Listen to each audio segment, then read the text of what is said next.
Good morning. Welcome to another in our series of our Meet the Experts Q&A sessions with Sintons Employment Team.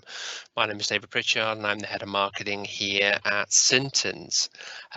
Just once again, I want to thank you all for your positive comments about the sessions, for signing up to them each week, for tuning into them each week, looking at the amount of people that are live listening at the moment. It's a record day for us, so thank you very much for that. Thank you for still sending in all your questions, and of course for watching the video online, and also I pushed last week's out as a podcast, so thank you to those people who listened to it afterwards as well. Very quickly for me, just as with previous weeks, the employment team will answer 3 questions. I'll just bring our speakers' faces up there for you to see. Ailsa Hobson and Catherine Hope. So as I said, dealing with the 3 questions. So without any further ado, I'm going to pass you straight over to Catherine. Catherine is going to begin things. Catherine, good morning and over to you. Thanks, David. Good morning, everyone, and thanks again for joining us this Friday morning. We've had a number of questions through again this week. So in terms of the first one to start off with, we had a question about a situation where you've got a number of employees who've been used to working at home for the last 3 months, and they're now in a situation where they want to continue doing that going forward when things change. An employer asked what are their obligations in that regard if their employees are wanting that. Now, I think this is going to be something that's going to come up quite a lot because we've had a number of employees across the UK who've been working from home and have become accustomed to that. And a lot of them will have enjoyed benefits in that regard, whether that be taking away that lengthy commute or removing travel costs and things like that, or finding just that they're more efficient in some roles. And at the minute, the government position hasn't changed, and that if you are able to work from home, you're permitted to do so. But at some point, we do expect that to change. And there's no general legal obligation for you as an employer, if your employee's preference is to work from home, for you to allow them to do that. What the position is, though, and what you need to be mindful of is that any employee who has at least 26 weeks service with you does have the statutory right to request flexible working. And that can be any form of working, so it can include home working, whether that be full on or on a part-time basis. And from a statutory perspective, you as an employer need to carefully consider those requests. You have a legal obligation to consider those requests in a reasonable manner. You have to make a decision and communicate that within a 3-month period, unless you agree an extension. And in terms of rejecting any such request, you can only do so on one of 8 prescribed reasons, and that includes things such as the burden of additional costs, or it having a detrimental effect on your ability to meet customer demand. So if you get those kind of requests, you need to consider those, and that will involve, for example, discussing that with the employee, considering that carefully, and that is going to evolve in terms of the pandemic, considering how things have worked in lockdown if someone's been working from home. If someone's been doing that very productively and efficiently, then it's going to be harder in terms of justifying a refusal in some respects, or not coming to some kind of arrangement. So do bear that in mind. You also need to, in terms of reviewing that, you need to look at the benefits as well as the adverse effects on your business. Now, in terms of other things to consider, you need to be mindful that if you have any employees who are disabled, you have that obligation to make reasonable adjustments if that is going to enable someone to carry out their role. And for some individuals, that may well be that they work from home on a full or part-time basis.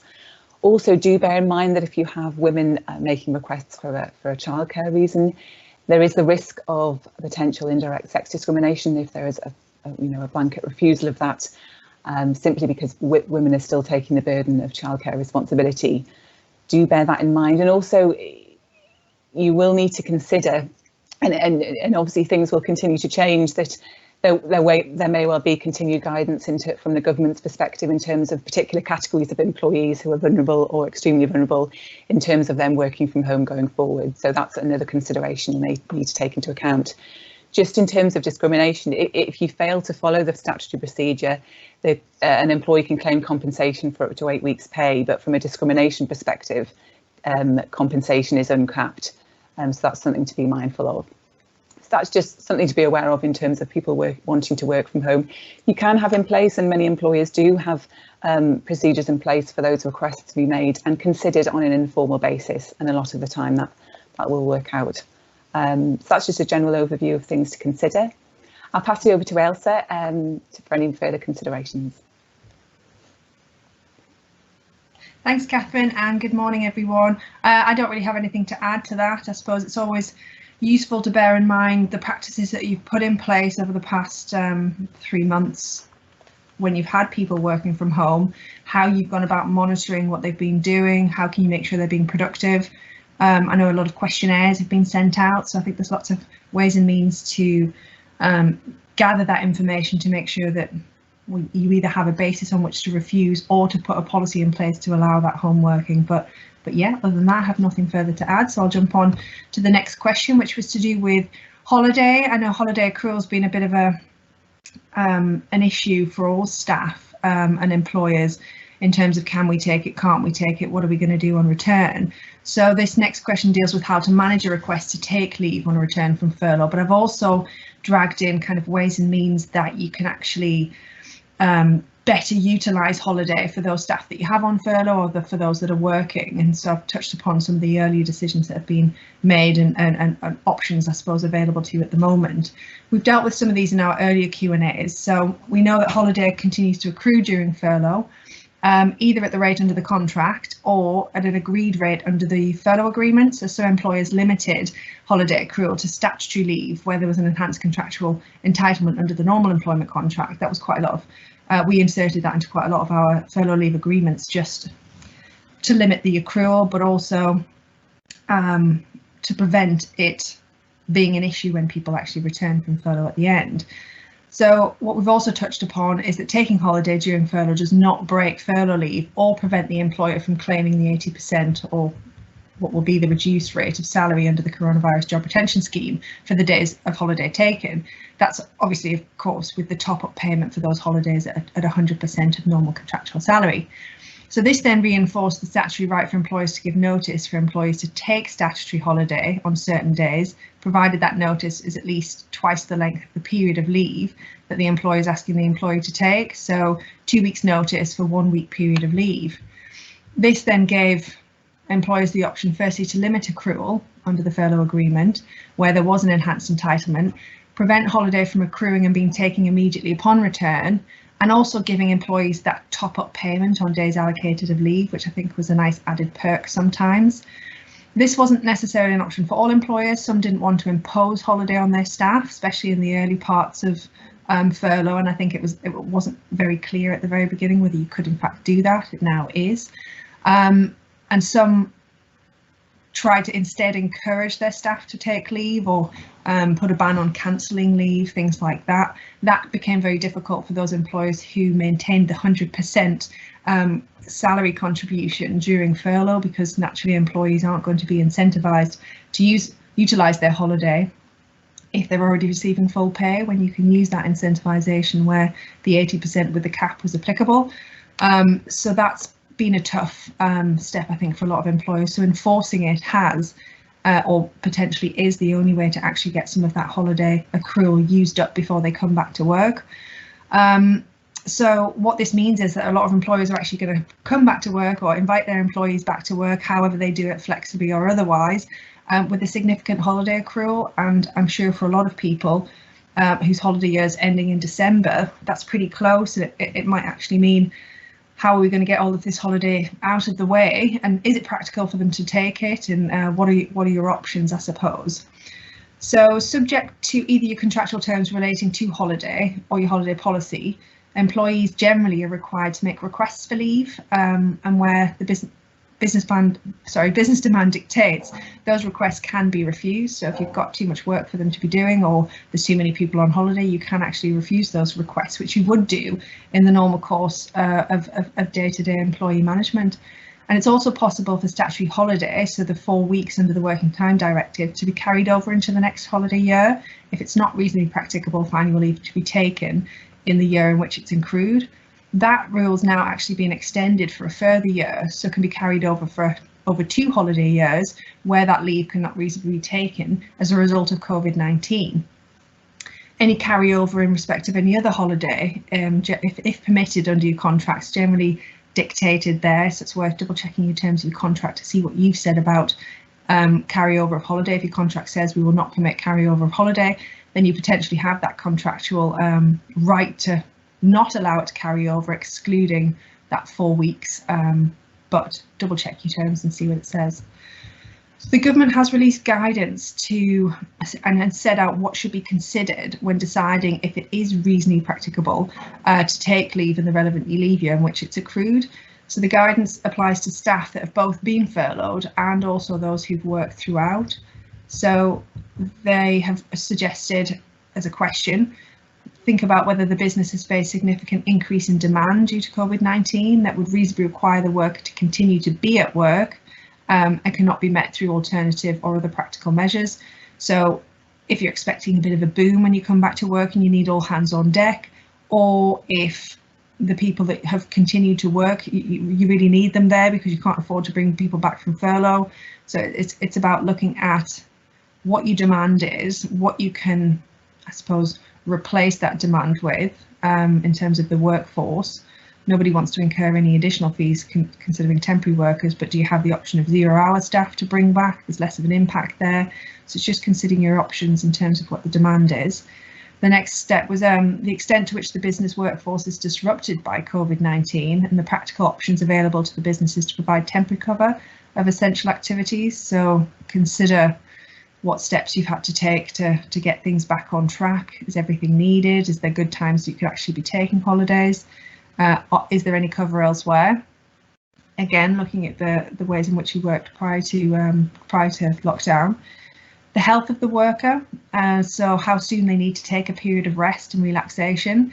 This is a good, I suppose, element to take into account when you're drawing a distinction between those requests that you might permit because the employees have been working throughout, and you might then prioritise them taking holidays over those that have been on furlough who arguably haven't then had to be they haven't been performing work throughout that time. So that's a good, I suppose, element of drawing that distinction. How soon do they need to actually take that rest from a health and safety perspective? The length of time remaining in the worker's leave year, so how quickly do you have to fit those holidays in? Can we fit them in? If it's April, next year you might have time to fit them in, but if it's December and you don't bring all staff back till October, then obviously you're working at a very short time frame. The extent to which the worker taking leave would impact on wider society's response and recovery from the effects of COVID. I think that's something naturally the government have to put in there and make sure that we're always considering our own decisions and the impact that would have on COVID and potentially spreading. And the ability of the remainder of the available workforce to provide cover when the worker's gone on leave. So again, it's about having enough of a workforce presence for you to meet the demand of your business. So they're just a few examples that the government have given us to take into account when deciding whether our refusal to grant holiday is reasonable and whether that reasonableness means that it can't reasonably be taken within this holiday year. So there are a few options available subject to your approach to holiday. My view is that subject to the financial pressures, I'd be taking steps to instruct employees to utilise annual leave whilst they're on furlough. I think this request is much more reasonable now than you might have viewed it earlier on in lockdown, because things are starting to ease now, especially now the pubs are opening tomorrow. So I think it's a case of think about whether people can actually have that separation, that downtime, that holiday time. And I think the answer is now probably a lot more than they could. And so this will prevent you getting that influx of requests on return to work for holiday, because people don't like losing their holiday. And especially depending on when they come back, they might have already had pre-plans for later in the summer, things like that. And this way you still get to benefit also if you utilise leave whilst furlough from the government contribution on the days of leave taken. So if they come back, you're paying them a full day's salary for 1 day's holiday, whereas if you take holiday during furlough, then ultimately you still get that 80% and you're paying the top up, but it's still a brilliant saving when you're going to get full-time work when they come back to work. So that would be my view, but obviously it's very much subject to your own situation at the time. But that's it from me. Catherine, do you have anything else to comment? No, Ailsa, I thought that was a really good, really useful point. I think that's some really useful information for employers, particularly because I know I heard on the news this morning about the government announcement that from the 10th of July, they're going to be scrapping the 2-week quarantine from certain countries, which I think include the likes of Spain and Germany. So it's good for employers to be thinking about those points in case there is that influx of people wanting to then go abroad if there's not that restriction. Just the final question is about, again, furloughed employees and training. We had another question about employers in situations where they've got employees who have been on furlough for quite some time. They're going to need to remain on furlough for at least another month or two, but they have an end in sight in terms of obviously the scheme coming to an end and them hopefully being able to come back to work. Should they be offering them training and development in readiness for them returning to their roles? In answer to this, my view is yes. I think that's something that all employers should be considering when they've got staff on furlough, particularly when that's for long periods of time. Prolonged periods away from the office are not going to be without impact. If you think about similar situations where staff have been away on parental leave, maternity, shared parental, that there can be insecurities around people's position in the firm and the value they have. So do bear those in mind, and I think engaging people and encouraging them to take part in training is going to be really important in motivating them and engaging them or re-engaging them if that's not something you've already done. The guidance makes it clear that training can take place whilst staff are on furlough, as long as it's not creating any revenue for an organisation, it's not providing any service. And the second Treasury direction, which applied to furlough leave from claims made under the scheme from the 22nd of May, also makes it clear that as long as it's improving an employee's effectiveness within your business, again, that's fine. So think about if are there resources you can draw upon that are already there and make employees aware of those, giving that encouragement in that regard. I know the Department of Education has actually set up some online resources in terms of digital and numeracy training, and they're encouraging employers to make use of that. To see if there are things that you can be in touch with employees about. I would say as well, training and development is probably one of a number of things that you could use to keep staff engaged and motivated, and that's going to be particularly important in readiness for them coming back to work. Other things include that line of communication. Stay in touch with your employees on furlough leave, make sure you've got group interaction in place or one-to-one. Put things in the diary so that you make sure they're taking place on a regular basis. Encourage social interaction, so it's not just only about talking about and updates on work.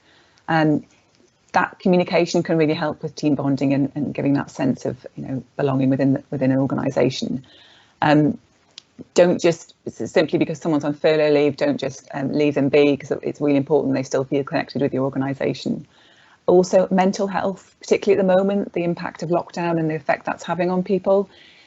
Giving that support is going to be really important. You've still got that duty of care, and that's going to involve that continued support in terms of mental health and well-being. Again, see if you've got online resources that you can offer. It may well be you've got things already in place that you can remind employees of. Make sure they know how to access that. Again, that communication is going to be key and is going to feed into that in terms of mental health and well-being. So I think just a number of those things, including training and development, is really important to consider. That brings the session today to an end. I'll now pass you back to David. If you do have any questions, by all means, do get in touch, but thanks, and I'll pass you back to David now. Thank you both. Just a quick reminder from me on content on our website, useful and relevant content, articles, blogs, podcasts, videos, Q&A sessions like these, all of which can be found, as I said, our website, which is www.sintons.co.uk, should you wish to take a look. And this includes all of the previous Q&A sessions as well, if you're just joining us for the first time. Twitter, you can also follow the employment team on Twitter at SintonsHR. Just pop the slide back up there with contact details of my colleagues there. Should you have anything you wish to discuss further, please don't hesitate to get in touch with them. Our next session will be next Friday, 10 a.m. on Teams again, and I will pop the link round to you after the weekend. So that's all from us, from Ailsa, Catherine and myself. Once again, thank you very much for listening. Thanks very much for engaging, for tuning in and being part of this. And we look forward to speaking to you next week. Continue to stay safe, everyone. Thank you.